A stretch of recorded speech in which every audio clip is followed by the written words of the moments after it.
Hey there, welcome to LSAT Demon Daily. I'm Josh Mansfield, a teacher with the Demon, and with me is Nathan Fox, one of the founders of LSATdemon.com and the weekly podcast Thinking LSAT. Nate, our agenda today is one that came from producer Ben Dieter, who's been working on the Demon Daily episodes, and he has some important FAQs for this point in the cycle.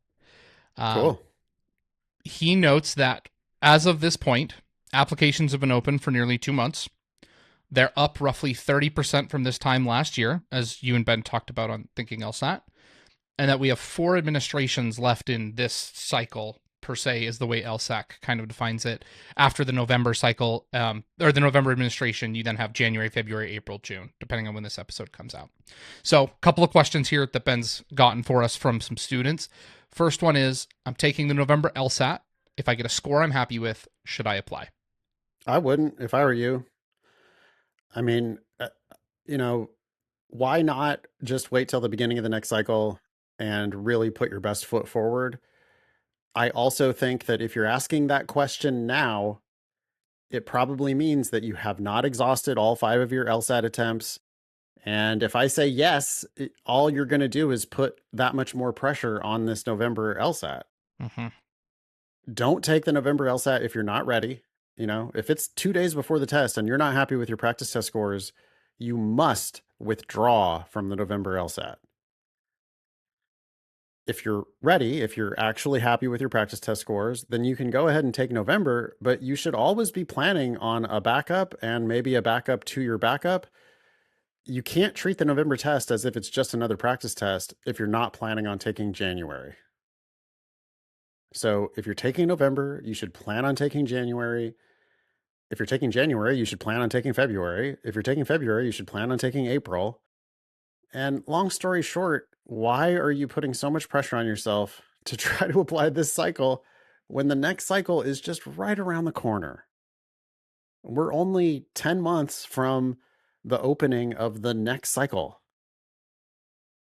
It'll be here before you know it. So my answer to that is a pretty clear no. Now, talk to law schools and many, pre-law advisors, and they're going to look at you like you're crazy if you say, oh, that's, no, what do you mean November LSAT's too late to apply? That's still Mm-hmm. early. There's a priority registration deadline in February. Yeah, that's what the people who are selling the product are going to tell you. But I'm trying to get you the right school at the right price.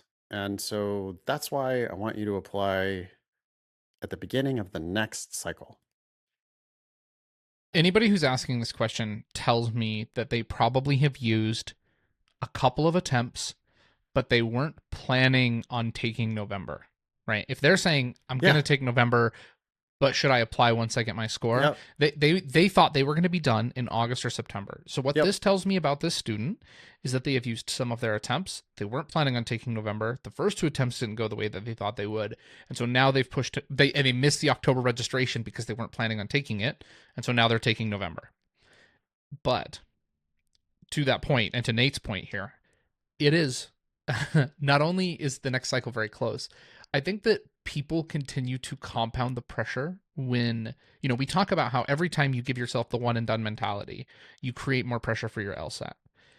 But think about how freeing it would be if you decided, okay, you know what? I'm not going to apply this cycle. You now don't have to take another official LSAT until April, June, August if you have 3 attempts left. And Mm-hmm. you now bought yourself 6 months that you get to study to get your practice test scores where they need to be. Now, if you get there early, go ahead and register. But that time, that opportunity takes so much pressure off of your LSAT studying, your LSAT performance, and your admissions performance, and in a way that I just don't think students even comprehend. Well put. Next question. Should I give any thought to the overall admissions landscape as I approach my applications? No. But what's it have to do with you?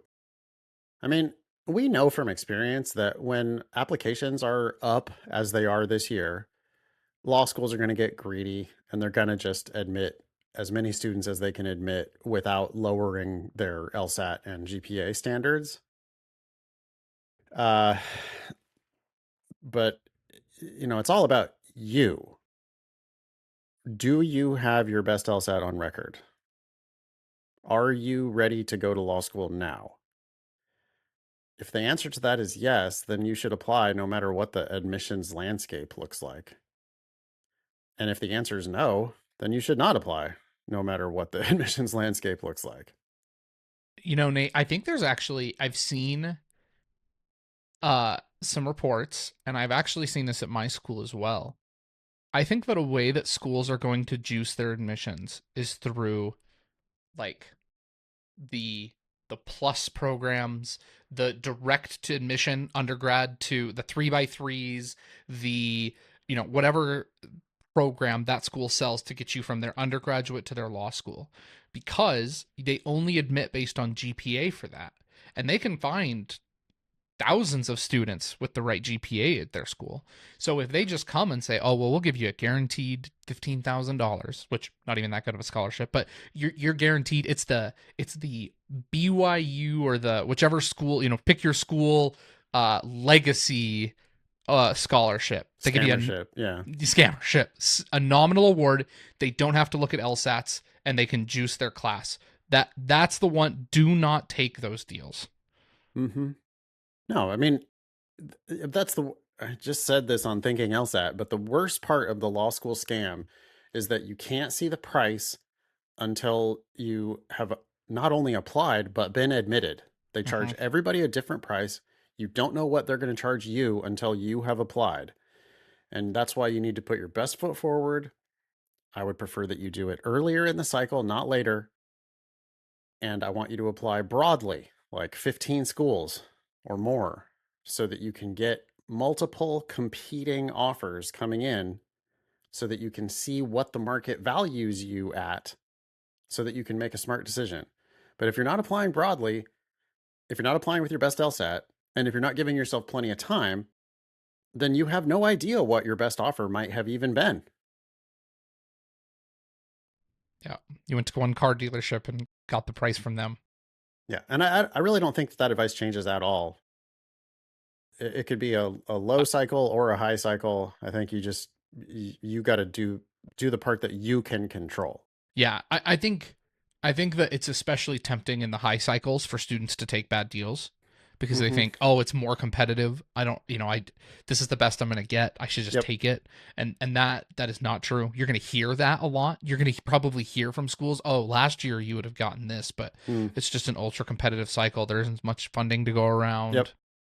Don't listen to that. Apply broadly so you can know your true value. Yep.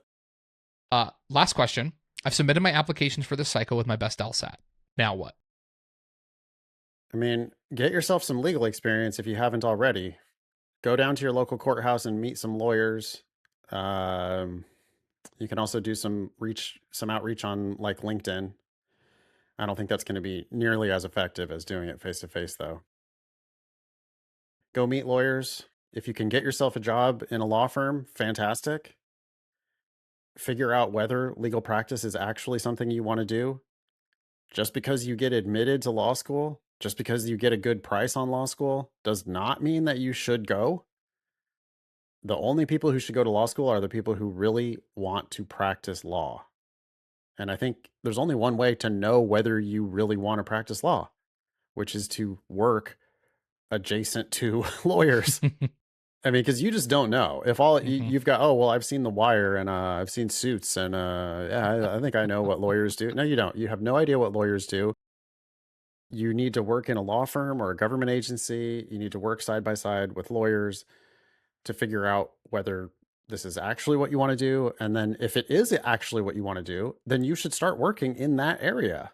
Mhm. Or some area that interests you. You should like get to work. There's so much stuff that you can do, and even like you've got particular causes that interest you, you can go do work on those causes well before you get a JD. Mhm. Uh, you also, if you're working, if you have like a field that you're interested, or that cause or that like subject area, practice area, you can often find attorneys who are selling services at conferences. So, for example, like I'm interested in health law.